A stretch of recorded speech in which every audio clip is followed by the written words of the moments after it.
Hello student, यदि आप भी इंटरमीडिएट का परीक्षा 2025 में देने वाले हैं तो सेंटअप परीक्षा का आयोजन आपका 11 नवंबर से शुरू हो रहा है प्यारे बच्चों। जो कि आपका पहला दिन आपका फिजिक्स और केमिस्ट्री का पेपर होगा। तो आप सभी को फिजिक्स का पेपर हमने यहाँ पर बता दिया, तो यहाँ पर हम लोग केमिस्ट्री का पेपर देखने वाले हैं। ठीक है, तो चलिए यहाँ पर पूरा इसका ऑब्जेक्टिव सब्जेक्टिव बताने वाले, तो आप लोग इस वीडियो को पूरा अंत तक जरूर देखेंगे। यहाँ पर देख सकते हैं टोटल अगर क्वेश्चन का बात किया जाए तो आपको टोटल यहाँ पर 96 क्वेश्चन रहेंगे, जिसमें से 70 ऑब्जेक्टिव रहेंगे और 20 जो रहेंगे वो लघु उत्तरीय प्रश्न रहेंगे और 6 रहेंगे दीर्घ उत्तरीय प्रश्न। ठीक है, समय का अगर यहाँ पर बात किया जाए तो आपका 3 घंटा 15 मिनट समय दिया जाएगा। ठीक है, और टोटल जो मार्क्स होगा वो 70 मार्क्स का होगा और 30 मार्क्स जो है आपका प्रैक्टिकल से मिलने वाला है। ठीक है, तो चलिए हम लोग सीधा इसका हम लोग केमिस्ट्री का ऑब्जेक्टिव सब्जेक्टिव देखने वाले हैं। टोटल अगर यहाँ पर बात किया जाए ऑब्जेक्टिव का तो 70 रहेगा, जिसमें से आपको 25 प्रश्नों का ही आपको जवाब देना है, यानी उत्तर देना है। तो चलिए हम लोग इसका एक एक ऑब्जेक्टिव क्वेश्चन का आंसर के साथ हम लोग देखने वाले हैं। ठीक है, तो चलिए हम लोग देखिएगा यहाँ पर पहला क्वेश्चन क्या पूछा जा रहा है आपसे। पहला क्वेश्चन है, निम्नलिखित में से कौन बेरवेदार ठोस पदार्थ है। बेरवेदार ठोस पदार्थ इसमें से कौन सा है बाबू? तो याद रखिएगा कांच हमारा क्या बेरवेदार ठोस है, यानी ऑप्शन नंबर यहाँ पर क्या होगा? सी बिल्कुल राइट आंसर हो जाएगा। ठीक है, अगला क्वेश्चन आप लोग देखेंगे। अगला क्वेश्चन है, किस प्रकार के रवा में ब्रेविक्स यानी कि ब्रेविस जलकों की संख्या सबसे अधिक होती है? किसमें होती है? तो बिल्कुल याद रखिएगा ऑर्थोराम्बिक में, यानी ऑर्थोराम्बिक यानी कि ऑप्शन नंबर यहाँ पर सी बिल्कुल राइट आंसर हो जाएगा। अगला क्वेश्चन है, निम्नलिखित में से प्रतिचुंबकीय पदार्थ कौन है? इसमें से जो बताना आपको कि प्रतिचुंबकीय पदार्थ कौन इनमें से, तो याद रखिएगा प्रतिचुंबकीय किसको कहते हैं? हम लोग बेंजीन को कहते हैं। ठीक है, और बेंजीन का सूत्र क्या होता है? बेंजीन का सूत्र क्या होता है? C6H6 होता है। ठीक है, तो हमारा राइट जो आंसर हो जाएगा क्या हो जाएगा? ऑप्शन नंबर यहाँ पर डी बिल्कुल सही आंसर हो जाएगा। अगला क्वेश्चन आप लोग देखिएगा। अगला क्वेश्चन है, निम्नलिखित में से किसमें फ्रैंकल दोष होते हैं? बताना आपको फ्रैंकल जो है डिफेक्ट जो है इसमें से कौन सा है? तो बिल्कुल याद रखिएगा आपको क्या हो जाएगा इसका राइट आंसर? सिल्वर क्लोराइड में होता है। ठीक है, यानी कि ऑप्शन नंबर यहाँ पर सी बिल्कुल राइट आंसर हो जाएगा। अगला क्वेश्चन है, निम्नलिखित में से कौन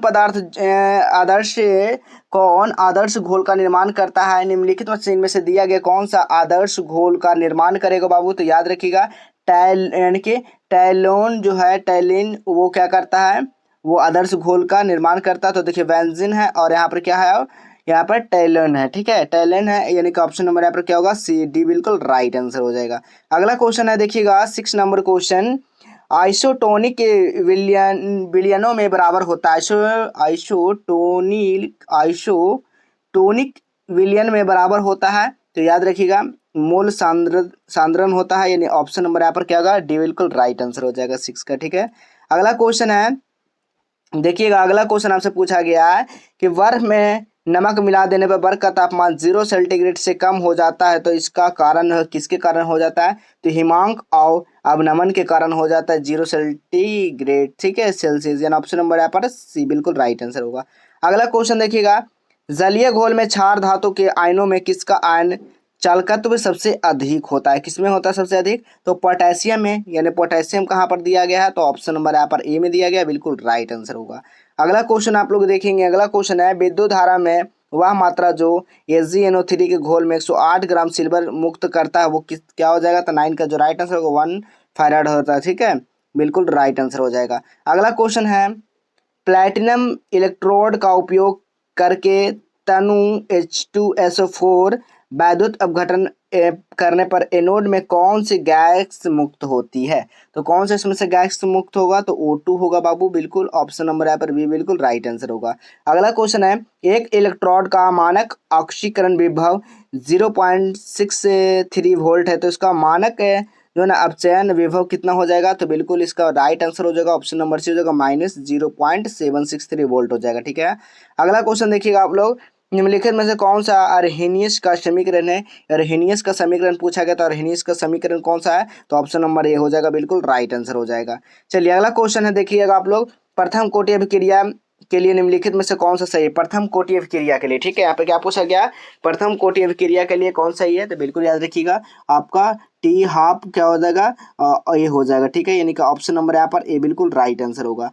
अगला क्वेश्चन देखिएगा बाबू। अगला क्वेश्चन है, अभिक्रिया 2A 3C के लिए बताना आपको, 3C के लिए अभिक्रिया की दर R है, तो निम्नलिखित में से किसके द्वारा व्यक्त किया जाता है? किसके द्वारा व्यक्त करेंगे? तो R बराबर क्या होता है? R बराबर -1/2 dA/dt होता है, ठीक है। यानी कि ऑप्शन नंबर यहाँ पर बी बिल्कुल राइट आंसर हो जाएगा। अगला क्वेश्चन आप लोग देखिएगा, किसी द्वितीय कोटि की अभिक्रिया में वेग स्थिरांक का इकाई होता है, कितना होता है? तो बिल्कुल याद रखेंगे आप लोग, 1 mole litre inverse second inverse होता है, यानी ऑप्शन नंबर ये हो जाएगा। अगला क्वेश्चन देखना है आपको बाबू, विद्युत क्षेत्र में प्रभाव से क्लॉइडी कणों का गमन जो कहलाता है वो क्या कहलाता है? तो वैद्युत कण संचलन कहलाता है, यानी कि ऑप्शन नंबर यहाँ पर डी बिल्कुल राइट आंसर हो जाएगा। अगला क्वेश्चन है, भौतिक अधिशोषण में निम्नलिखित में से कौन सा बल कार्य करता है? तो याद रखेंगे आप लोग, यानी कि वांडर वाल्स करता है काम इसमें, ऑप्शन नंबर सी बिल्कुल राइट आंसर हो जाएगा। अगला क्वेश्चन है, यानी कि लाइफिलिक शॉल का पृष्ठ तनाव क्या होता है? तो बिल्कुल याद रखिएगा, जल के तनाव से कम होता है, यानी ऑप्शन नंबर ए बिल्कुल राइट आंसर हो जाएगा। चलिए आपको बताते हैं कहाँ से सब्जेक्टिव क्वेश्चन आप लोग डाउनलोड कर पाएंगे, ऑब्जेक्टिव का आंसर की कहाँ से आप लोग मिला पाएंगे। सब कुछ जानने के लिए सबसे पहले अपने फ़ोन में गूगल ब्राउजर को ओपन करना है, गूगल को ओपन करना, सर्च क्या करना है, justibleeducation.in आपको सर्च करना है। इसी तरह से आपको लिखना है justibleeducation, आपको .in पूरा आपको सर्च करना है बाबू, ठीक है। जैसे आप लोग सर्च करते हैं तो इस तरह का इंटरफेस देखने को मिलता होगा, तो इसी वाले लिंक पर आपको क्या कर देना है, क्लिक कर देना है। जैसे ही आप लोग इस पर क्लिक करते हैं उसके बाद आपको नीचे आ जाना है। नीचे जैसे आप लोग स्क्रॉल करेंगे और नीचे, तो यहाँ पर देखिए इंटरमीडिएट सेंटअप परीक्षा रहेगा। फिर और नीचे आएंगे तो यहाँ पर देखिए मैट्रिक सेंटअप परीक्षा रहेगा। तो जो भी विद्यार्थी हैं इंटर का, तो इंटर वाला पे क्लिक कर दीजिएगा। जैसे आप लोग इंटर वाला पे क्लिक करते हैं 12th सेंटअप परीक्षा, तो इसमें सारा सब्जेक्ट का आपका क्वेश्चन पेपर मिल जाएगा, ठीक है। जो कि एग्जाम कब से शुरू हो रहा है, 11 से शुरू हो रहा है, ठीक है। देख सकते हैं सब कुछ आप इसके बारे में लिखा गया, आप लोग पढ़ लीजिएगा। अब नीचे जैसे यहाँ पर आइएगा तो यहाँ पर देखिए फिजिक्स 12th ऑब्जेक्टिव आंसर की, तो यहाँ पर देखिए सारा सेंटअप परीक्षा का यहाँ पर आंसर की रहेगा। जैसे आप लोग और नीचे आएंगे तो यहाँ पर देखिए 12th फिजिक्स है, यहाँ पर आपका फ्री व्हाट्सएप ग्रुप को ज्वाइन कर लेना। यहाँ पर सब्जेक्टिव क्वेश्चन है, डाउनलोड यहाँ से भी कर सकते हैं क्लिक करके। और नीचे जैसे आइएगा तो यहाँ पर भी देखिए सब्जेक्टिव क्वेश्चन और क्वेश्चन पेपर को डाउनलोड लिंक दिया गया है, तो डाउनलोड यहाँ सब्जेक्टिव क्वेश्चन कर सकते हैं और फ्री व्हाट्सएप ग्रुप को ज्वाइन कर लें। फिर जैसे आप लोग नीचे आते हैं तो केमिस्ट्री का रहेगा, तो जैसे केमिस्ट्री का भी बता रहे हैं तो केमिस्ट्री का यहाँ पर आपको आंसर की देखने को मिल जाएगा, ठीक है। तो सारा एग्जाम से पहले आंसर की देखने को मिल जाएगा। जैसे आप लोग नीचे आएंगे तो यहाँ देखिए सब्जेक्टिव डाउनलोड, तो यहाँ सब्जेक्टिव डाउनलोड कर सकते हैं और फ्री व्हाट्सएप ग्रुप को ज्वाइन कर लेना है। और यहाँ से सब्जेक्टिव क्वेश्चन भी डाउनलोड कर सकते हैं और ऑब्जेक्टिव भी का भी डाउनलोड कर सकते हैं, यानी सारा कुछ यहाँ से डाउनलोड करने की सुविधा दिया जाता है। तो आप लोग यहाँ से फटाफट आइए और यहाँ से आप लोग एक बार जरूर चेक कर लेंगे, ठीक है। सभी सब्जेक्ट का यहाँ पर मिल जाएगा, इधर उधर जाने की कोई जरूरत नहीं है प्यारे बच्चों, ठीक है। आपका समय भी कम यहाँ पर लगने वाला है, तो आप लोग फटाफट आइए और सर्च करिए justibleeducation.in और यहाँ से सारा आंसर की आप लोग देख पाएंगे।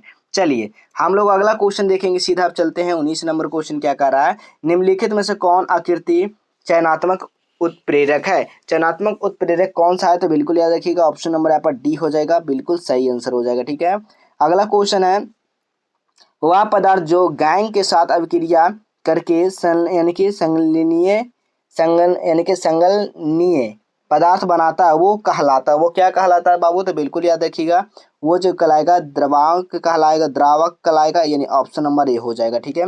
अगला क्वेश्चन है, अर्धचालक के रूप में उपयोग के लिए जर्मेनियम का शोधन निम्नलिखित में से किस विधि द्वारा किया जाता है बाबू? तो किस विधि द्वारा किया जाता है? तो बिल्कुल याद रखिएगा, मंडल परिष्करण द्वारा किया जाता है, ऑप्शन नंबर ए हो जाएगा। अगला क्वेश्चन है, निम्नलिखित में से आपको बताना है कि निम्नलिखित में से किसके सांद्रण में फिन उत्प्लावन विधि का उपयोग होता है? तो 22 का जो राइट आंसर होगा वो सल्फाइड अयस्क में होता है, ऑप्शन नंबर सी हो जाएगा, ठीक है। अगला क्वेश्चन आप लोग देखेंगे, एल्युमिनियम में निष्कर्षण निम्नलिखित में से अयस्क से किया जाता है, किसमें किया जाता है बाबू? तो बिल्कुल याद रखिएगा, 23 का जो राइट आंसर हो जाएगा वो क्या हो जाएगा, बॉक्साइड हो जाएगा, बिल्कुल सही आंसर हो जाएगा, ठीक है। चलिए अगला क्वेश्चन देखिएगा, अगला क्वेश्चन है, वर्ग 15 के तत्वों में बाह्य इलेक्ट्रॉनों का विन्यास कितना होता है? तो इसका बाह्य इलेक्ट्रॉनों का जो विन्यास होता है क्या होता है? NS² NP3 होता है, ठीक है, यानी कि ऑप्शन नंबर यहाँ पर सी हो जाएगा। चलिए अगला क्वेश्चन है, सल्फर के अणु में होते हैं, तो सल्फर के जो अणु होते हैं उसमें क्या होते हैं? तो यहाँ पर अष्टपरमाणविक होता है, क्योंकि यहाँ पर क्या होता है, सल्फर में नीचे क्या रहता है, 8 रहता है, ठीक है, तो इसलिए अष्टपरमाणविक, ऑप्शन नंबर डी हो जाएगा।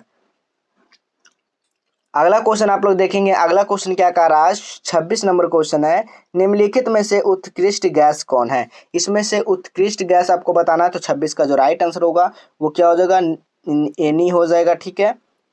ऑप्शन नंबर यहाँ पर क्या होगा, बी बिल्कुल राइट आंसर होगा। अगला क्वेश्चन आप लोग देखेंगे 27 नंबर, निम्नलिखित में से किसकी इलेक्ट्रॉन बंधुता सबसे अधिक है? तो इसमें सबसे अधिक क्या है, क्लोरीन का है। ऑप्शन नंबर यहाँ पर सी हो जाएंगे। अगला क्वेश्चन है, निम्नलिखित में से किन तत्वों में 5f का उप कक्षा इलेक्ट्रॉन का क्रमबद्ध भरा जाता है? तो 28 का जो राइट आंसर होगा वो एक्टिनाइड हो जाएगा। ऑप्शन नंबर बी हो जाएगा। अगला क्वेश्चन देखिएगा, निम्नलिखित में से कौन सा संक्रमण तत्व नहीं है? संक्रमण तत्व कौन से इसमें से नहीं है? पीडी नहीं है संक्रमण तत्व। ऑप्शन नंबर डी हो जाएगा।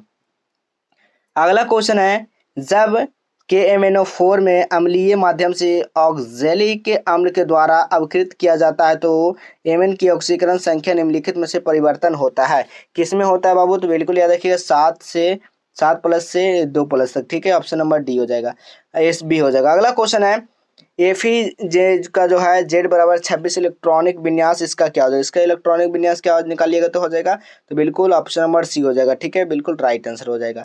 अगला क्वेश्चन देखिएगा 32 नंबर क्वेश्चन क्या कर रहा है, जटिल आयन निकेल जो है ना CN4 में Na की संख्या कितना, ऑक्सीकरण संख्या इसमें से कितना हो जाएगा?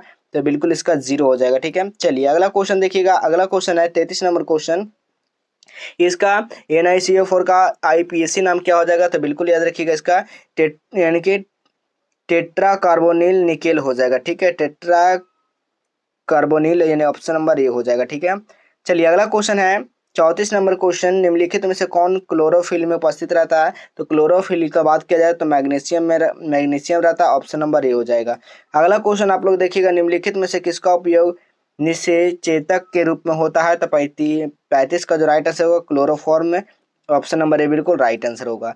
चलिए 36 नंबर का क्वेश्चन के इनमें से कौन सा विन्यास हाईलाइट है? तो 36 का जो राइट आंसर होगा क्या होगा, आपको उसको बताना है, इसका आंसर क्या हो जाएगा।